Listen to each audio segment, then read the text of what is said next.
হঠাৎ করে আমাদের বাসায় মেহমান চলে আসলো। আসসালামু আলাইকুম সবাইকে। গতকালকে সন্ধ্যার সময় আমি, আমার মা, আমার হাজব্যান্ড তিনজনে মিলে বাইরে গিয়েছিলাম। এর ভিতর হচ্ছে আমার মামি ফোন দিয়ে বলতেছে, আমার মামি, মামাতো বোনের জামাই, তারা নাকি আমাদের বাসায় এসেছে। তো জামাই মানুষ যেহেতু বাসায় এসেছে, তার জন্য হচ্ছে মোংলাই বাইরে থেকে নিয়ে এসেছে, আর বাসায় ফল ছিল সেগুলো কেটে তাকে দেওয়া হয়েছিল। তো এগুলো নিয়ে আমরা সবাই মিলে খাওয়া দাওয়া করতেছিলাম, আর এখানে হাসাহাসি করতেছিলাম। আর এই যে অন্যদিকে হচ্ছে আমার মা আর আমার ভাবি দুজনে মিলে হচ্ছে মোংলাই ডাইল ভাজি দিয়ে খাইতেছিল। আর এই যে অন্যদিকে হচ্ছে আমার মামি, সে খাটের উপরে বসে আছে, আমার ছেলের সাথে দুষ্টামি করতেছিল আর খাইতেছিল। যখনই দেখলো আমি ভিডিও করতেছি, দেখেন আমার মামির মুখের রিয়াকশনটা দেখেন কেমন করতেছে। তো সবাই মিলে খাওয়া দাওয়া করার পর যার যার বাসায় চলে গিয়েছে। এরপরে আমাদের বাসায় চলে আসলো আবার হচ্ছে আমার এক আন্টি, আমার আম্মুর বান্ধবী, একদম ক্লোজ ফ্রেন্ড।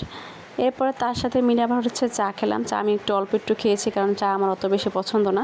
আর যেহেতু অনেক রাত হয়েছে, তাই সবাই মিলে আমরা একসাথে ডিনার করলাম।